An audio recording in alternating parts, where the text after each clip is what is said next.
from Dinesh Bharat. Rashi.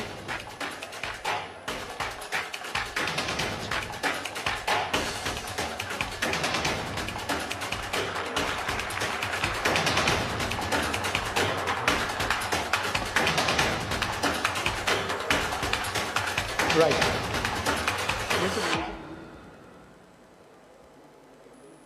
All right, so we'll just ask the photographers to take pictures of these two beautiful men, Mr. Vinash Kalla and Mr. Dinesh Bharat, and both look the same as well. Thank you very much. Right, all right. So now there is a bit of surprise element here.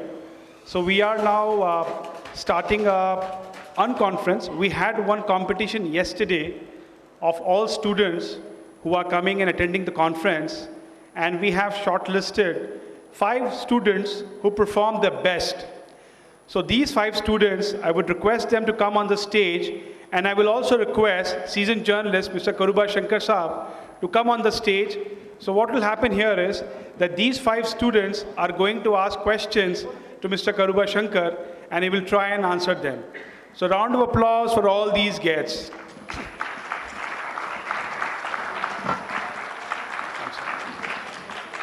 Request students to come on the stage fast. Yeah, come fast.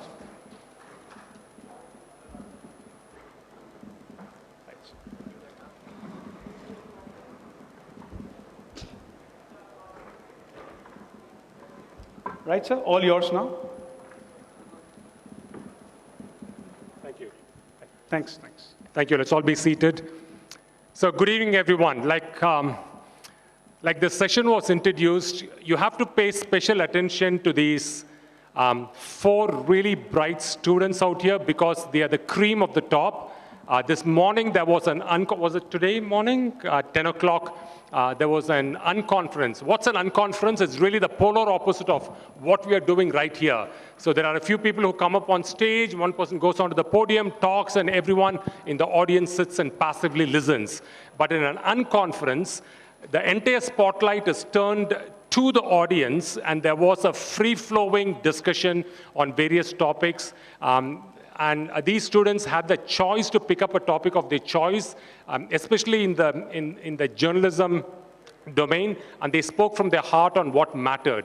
So think of it like a group discussion that happens in a job interview, and that's how you really dissect. And kudos to 4 of them for earning their spot on the stage. I mean, just imagine, when we were students, what are the chances any one of us, when we were college students, that we could sit on a stage in a big conference like these, right? So kudos to all 5 of you. That's great.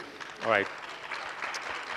All right, we'll start with the ladies first. Chavi, do you want to go first? Just do a very brief introduction about yourself, and you can ask the question, please.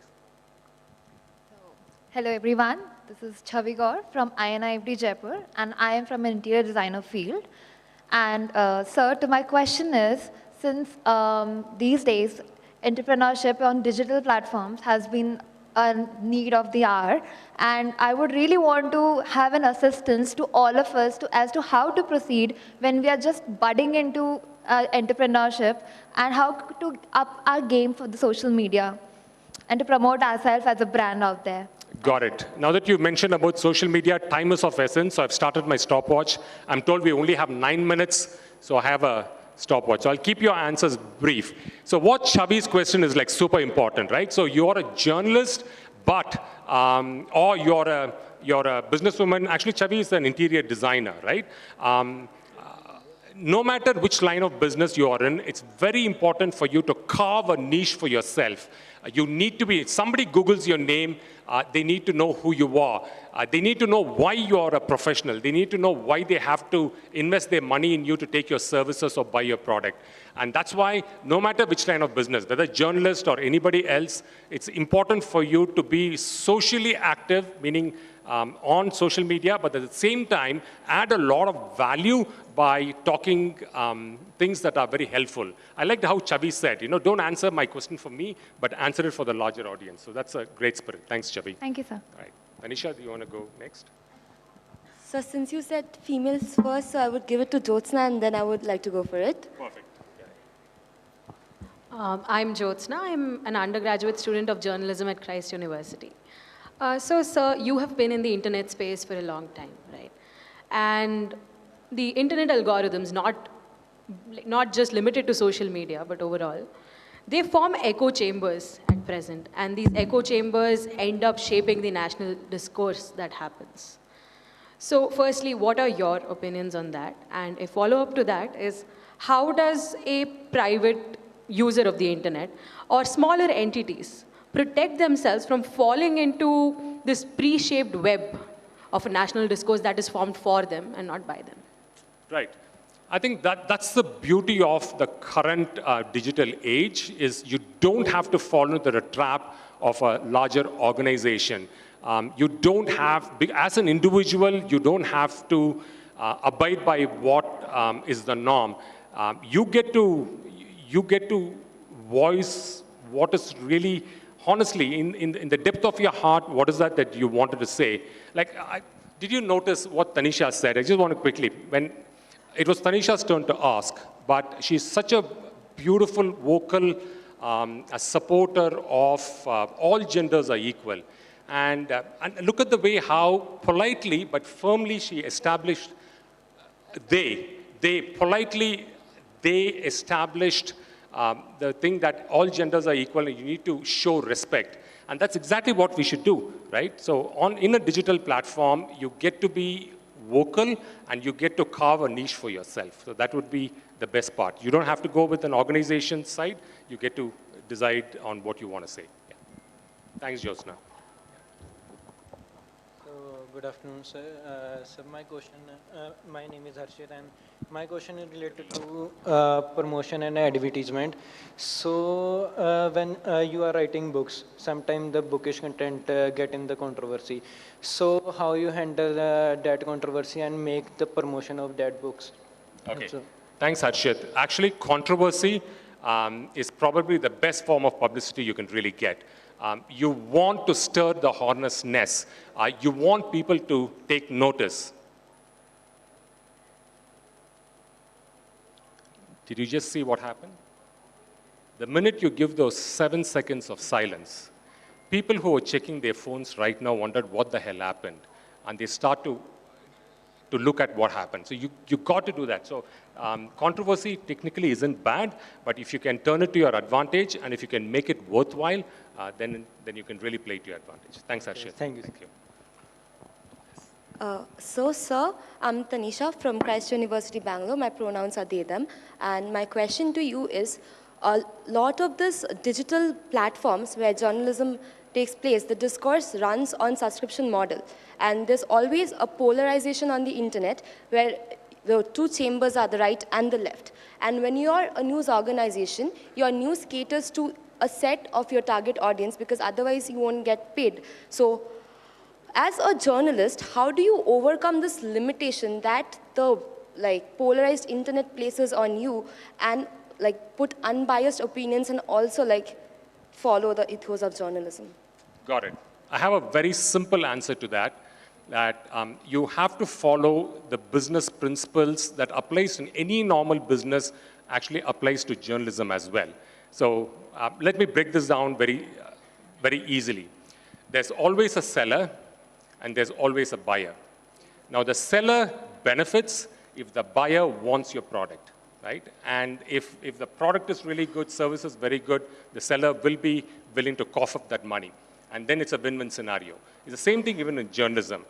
Whether you're left or right, as long as you're able to give substance matter that is useful, as long as there is an audience who is willing to consume your journalistic produce, whether in terms of giving their attention or in terms of subscribing your monthly subscription, so that's the killer thing. So what's in it for them? And if you can focus on the value proposition, you will win no matter which line of journalistic line, which line of business. Thank you, sir. You're welcome. Hello, sir. I'm Rajarshi Das from Parallel University, Vadodara, Gujarat. My question to you is how digital journalism is impacting and influencing entrepreneurs to come up and get momentum in the market. Yeah. So 15 years back, try getting anything published, you have to go through a gatekeeper. Your articles will be scanned through. There's an editorial team that decides whether your content is worth being published or not. But now you've bypassed that gatekeeper. You want to decide. So for example, Raj, what is your area of specialization, you said? My area of specialization is Oh, you want to get into public relations, yes. right? So Raj, we were having this conversation just prior. His goal is to start a PR agency eventually, right? But become a good journalist first, learn the ropes, and then start a PR agency. Now, what stops him from really talking a lot about what great journalists, what good journalism is, and what good public relations is? And if he can start to build that repertoire of knowledge, then he will have you'll have a really good head start. Now, all it requires is just your time. Pick a platform of your choice and just focus on giving and writing, whether it's vlogs, whether it's YouTube videos, whether it's podcasts or articles. The more you write, the more you carve a niche for yourself. So the great thing about this current thing is that you do not have any gatekeepers blocking your way to success. So good on you. Yeah. Great. We've covered all, once again, ladies and gentlemen, let's give them a big round of applause. They've earned their way to the stage. Really appreciate your attention, so kudos. If I can just request all of you to step forward, we'll just take a nice photograph of all of us. Thank you. Just step forward, please. Yeah. Thank you. No, you guys are the real heroes, so you stand. Yeah.